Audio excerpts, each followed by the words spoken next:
Mesa Capital, fascinando en Canadá. Bienvenidos y bienvenidas a Audiencias Capital. Gracias por acompañarnos. Hoy les seguimos reiterando a ustedes, nuestras audiencias, que en este programa estamos empeñados en abrir espacios de encuentro, de conversación y debate público sobre nuestra programación. Lo hacemos porque estamos convencidos de que no hay defensoría sin televidentes y de que sin la participación activa de ustedes, la defensoría de las audiencias de Capital no tiene sentido. Nos complace tener como invitado a Andrés Felipe Pérez, quien nos ve desde Vancouver y nos escribió para compartirnos su parecer sobre El Lunes, programa de La Franja de Opinión dirigido y presentado por Santiago Rivas. Andrés Felipe comentó de manera puntual el monólogo de Santiago Rivas sobre la reapertura de las relaciones entre Colombia y Venezuela, una decisión que a su juicio es necesaria. Sin embargo, para Andrés Felipe, el restablecimiento de relaciones le plantea interrogantes éticos. En su mensaje, Andrés Felipe escribió: Me he estado intentando resolver la pregunta de cómo justificar tener relaciones con un país que reprime a su pueblo, igual que hizo Duque en sus 4 años de desgobierno. Siento que es necesario reabrir mercados con Venezuela, pero también siento que la represión del gobierno de Maduro es brutal.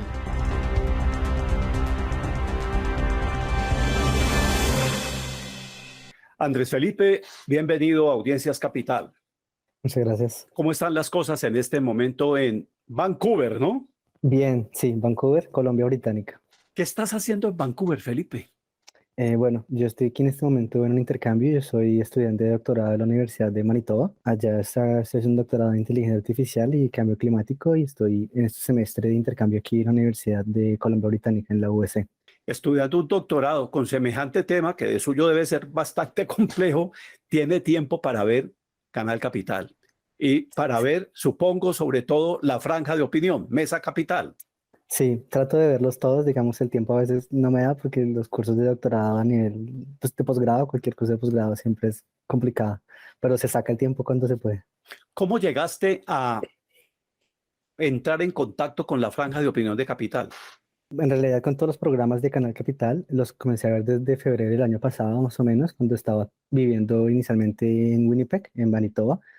Y pues el tema del encierro no había mucho más que hacer. Me lo pasaba conectado en las plataformas y pues seguía ya a Santiago Rivas, fue el primer programa que vi. Y de ahí me conecté como con todos los demás programas de La Franja y pues también conocí aquí Audiencias Capital, y todos los demás programas que subían en el canal de Canal Capital. Llegaste a Capital canaleando, pero no canaleando por la pantalla, sino canaleando por las plataformas y redes de accidente, o alguien te comentó algo, Felipe. No, fue principalmente a través de las redes sociales de Santiago Rivas y siguiendo, digamos, un poco el contenido que él ya subía. Yo creo que como muchos seguía el programa de él, de los Pudos Criollos en su momento en Señal Colombia, y pues siempre trataba como de apoyar estas iniciativas de televisión pública. Y opino y hemos coincidido con otros compañeras y compañeros que la franja de Canal Capital desde 2021 ha mejorado, pero excelente. O sea, todos los programas son muy relevantes. No es como antes que uno era de niño y decía, ay, quitemos ese canal porque qué aburrida la televisión pública. Ahora siento que ha cambiado mucho la perspectiva de eso.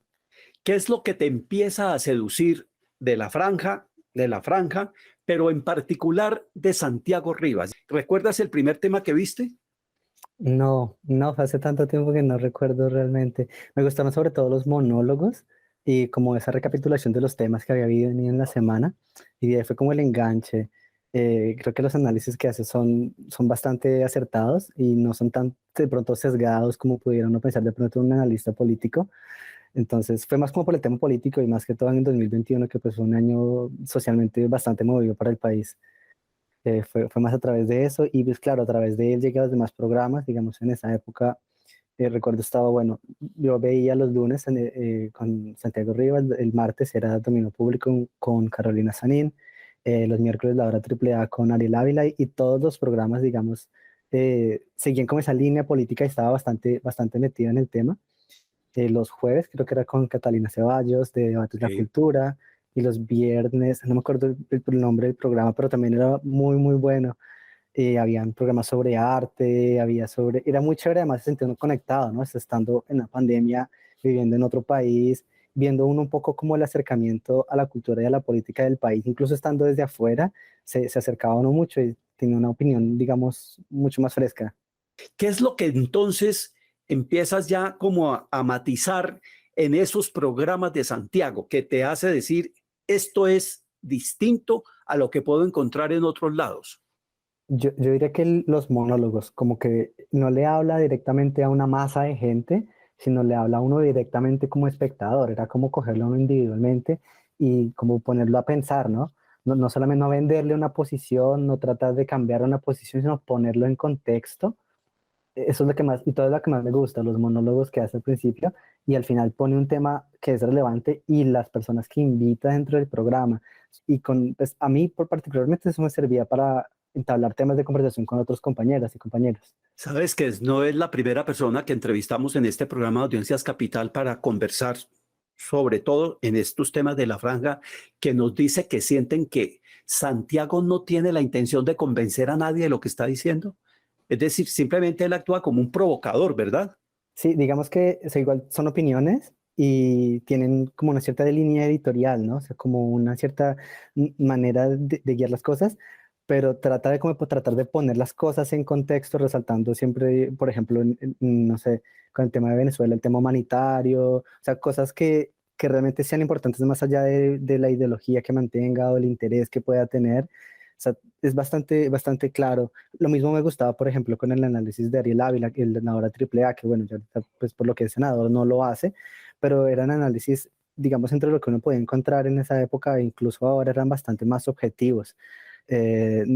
Más allá de que uno supiera cuáles eran sus intenciones, digamos, políticas o de votación, porque pues también estuvieron durante ese periodo, no te sesgaban mucho y era mucho más fácil también como darse unos mismos argumentos para plantear ideas a otras personas.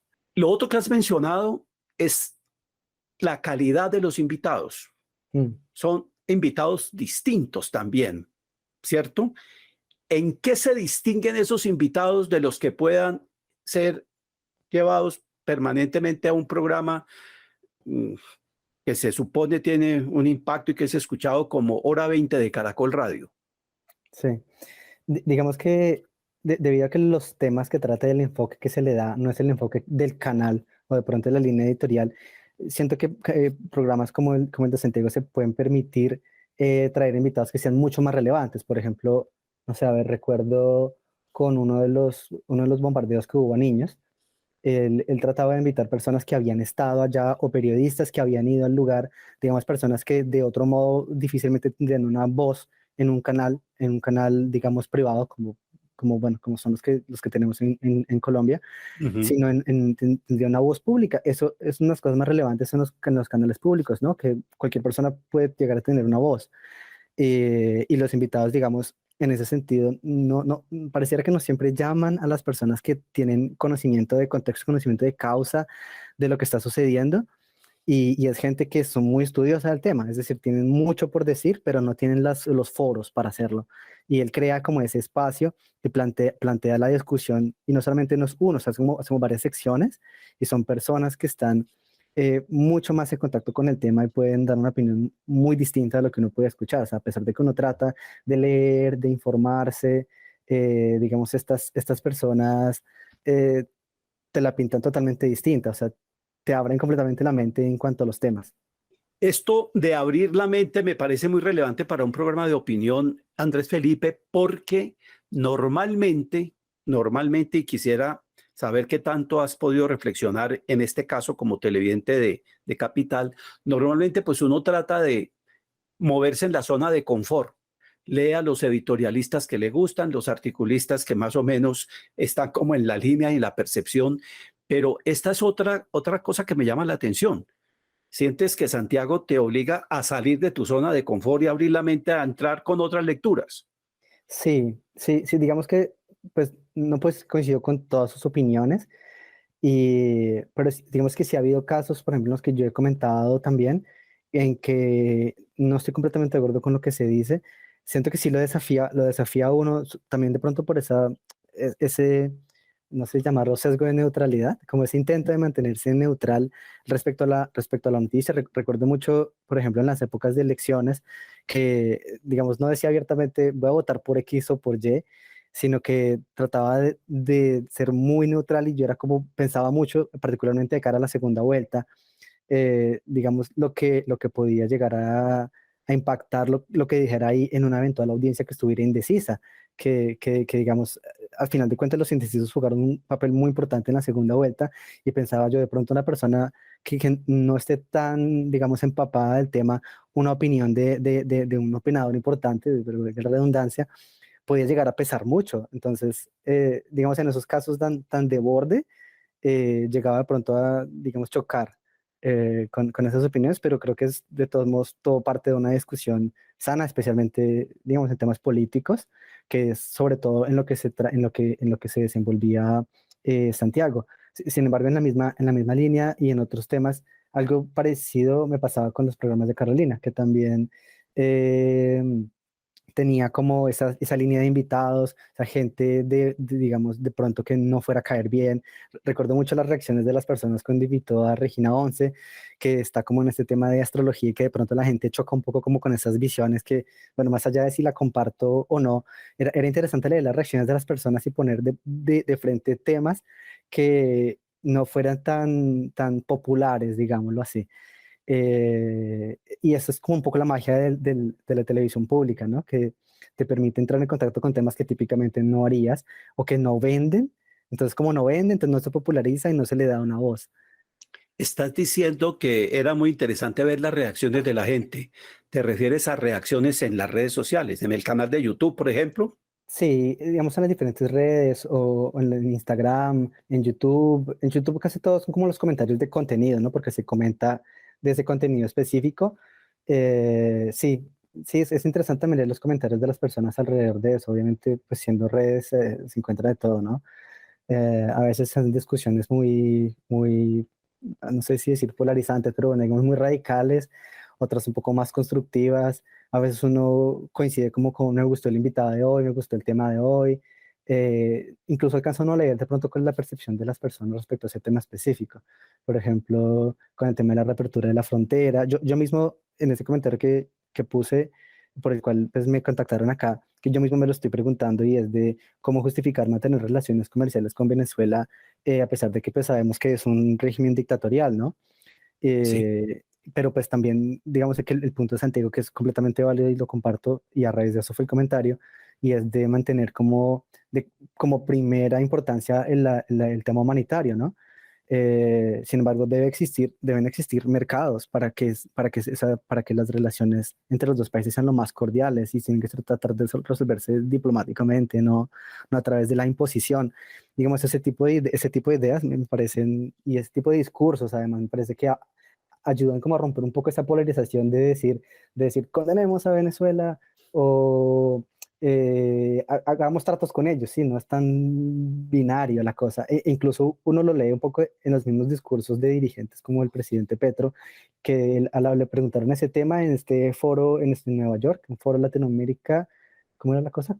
Latinoamérica, Sí, Estados Unidos y España sí. en el mundo. Y él hablaba sobre ese tema y proponía ahí, por ejemplo, que digamos, siempre ha tratado de salirse como por un ladito sobre el tema de Venezuela y de Rusia, pero digamos en el tema de Venezuela, por ejemplo, dice que sería bueno que Venezuela se inscribiera al sistema de la CIDH, ¿no? O sea, los derechos, A la Comisión Interamericana de Derechos Humanos y que respetara sus claro, mandatos, observaciones, recomendaciones. claro, Claro. claro. Y por el mismo lado, por ejemplo, uno escucha otros tipos de políticos de otras alas, no tan, digamos, alternativas dentro de Colombia, que en su discurso se posiciona el tema de reformar el sistema interamericano de derechos humanos, de la CIDH. Entonces uno comienza, como ya, bueno, esto es un elemento decisorio para tomar posición sobre estos temas. Entonces, digamos, estas discusiones son bien interesantes por eso, porque pues uno dice, yo no soy un adorador del mercado, pero pues obviamente lo principal debería ser las personas, ¿no? Al final de cuentas,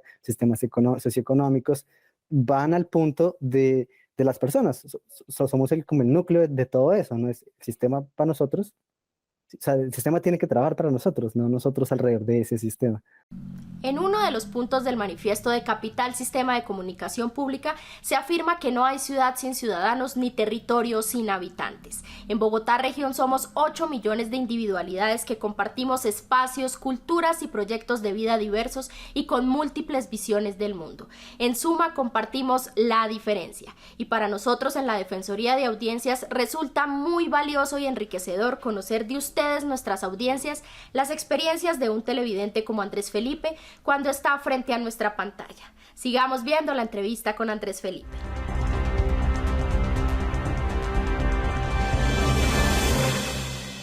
Fíjate que lo que nos llama la atención de tu comentario, y por eso te buscamos, porque tú escribiste en YouTube, es justamente que sientes la necesidad de expresar públicamente un cuestionamiento que te estás haciendo frente a una realidad tan concreta.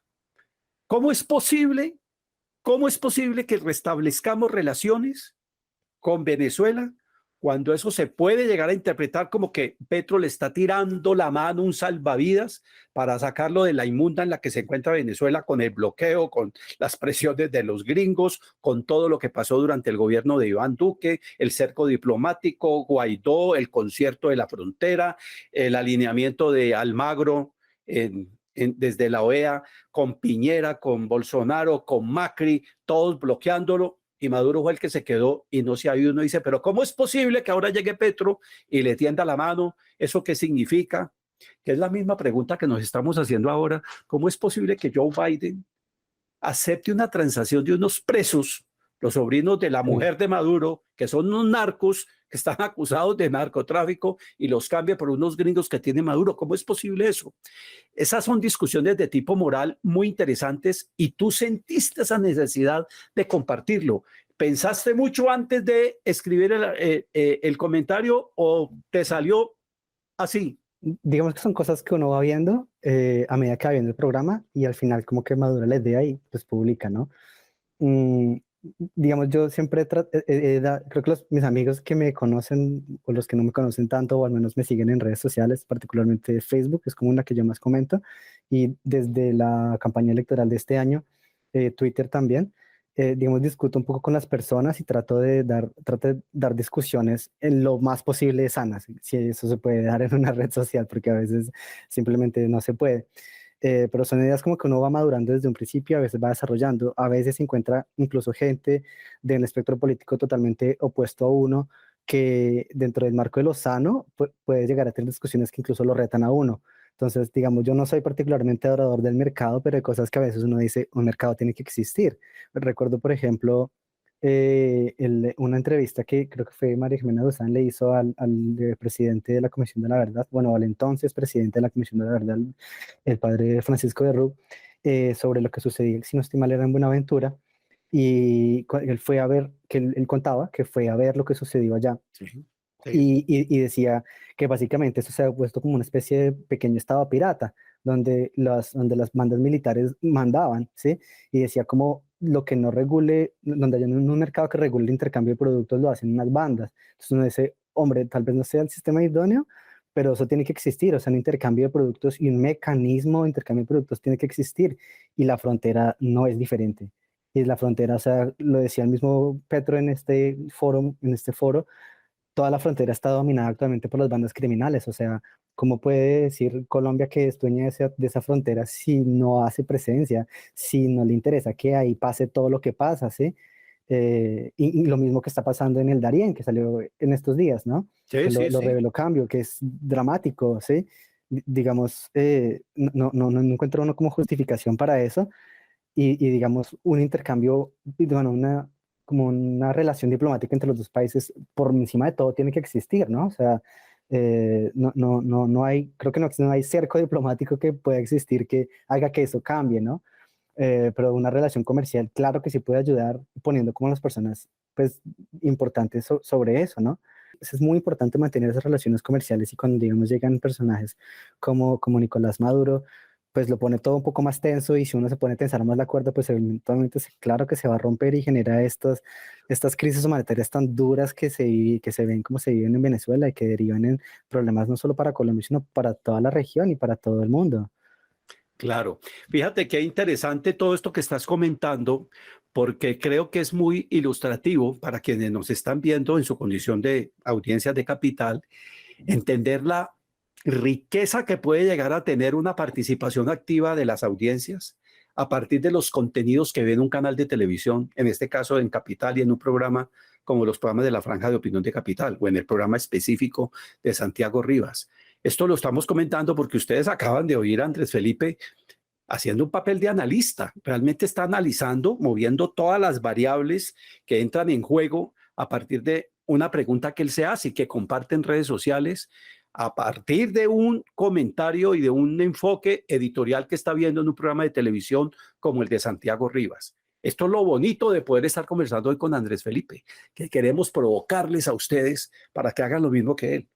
Ustedes se imaginan que tuviéramos cada 8 días 3 o 4 televidentes ayudándonos a enriquecer la comprensión de Colombia, del mundo, de su realidad local, de su localidad en Bogotá, con comentarios como los que nos está haciendo Andrés Felipe para enriquecer el debate público, para ayudarnos a hacernos preguntas todos los días. De eso se trata y para eso sería ideal que este programa se dedicara solo a eso, a poder tomar pretextos de reflexión a partir de lo que se diga en un programa de televisión de Capital. ¿Esos programas tú los ves cuando están al aire o los ves después cuando ya tus estudios de doctorado te permitan en un horario más tranquilo verlo? Digamos que en la época en la que inicié a ver más formalmente los programas, estamos hablando de febrero de 2021, estaba recién empezando, entonces no tenía como tanta presión encima en este momento y en ese tiempo trataba siempre de acomodar mis horarios para poder verlo siempre en vivo. Y era muy chévere también ver el intercambio en vivo de los comentarios, ¿se dan cuenta de lo que acabo de decir? O sea, la gente de verdad se metía en la discusión y esta persona aquí, ¿quién es? Esta persona, ¿por qué está diciendo esto? Este tema, o sea, en vivo es incluso mucho más chévere. En este punto, pues ya voy ahorita en el segundo año, entro al tercer año el próximo año. Entonces, los cursos, y el último curso que estoy tomando es extremadamente pesado y no me permite por el tiempo, pero siempre trato de verlo, así sea máximo 2 días después. Y mínimo que me ha pasado, veo los monólogos, que los ponen como en videitos separados, que además hacen un muy buen trabajo, Sí, separando los videos por secciones, porque a veces uno, no sé, puede que sea interesante y uno dice, uy, yo no me voy a comer ese ladrillo de 1 hora, de pronto solo veo la primera parte y con eso me basta por lo menos para saber en qué contexto estamos, ¿no? Y, claro. y eso mismo hacían con los demás programas, digamos, por ejemplo, con los monólogos de Carolina o apartes específicos dentro de las entrevistas, digamos, permitía digerir mucho más fácil el contenido. Eh, pero sí, ahorita pues trato cuando puedo, los veo en vivo, y siempre con la campanita, ¿no? Y así como con otros programas de opinión o el mismo el noticiero también, a veces que, digamos, por el desfase horario, aquí, digamos, estamos 2 horas antes, entonces, bueno, no siempre uno lo puede coger a esa hora porque generalmente está ocupado en otra cosa, pero pues sí, trato de seguirlo lo que más pueda y me parece chévere. Hay muchísima gente además que está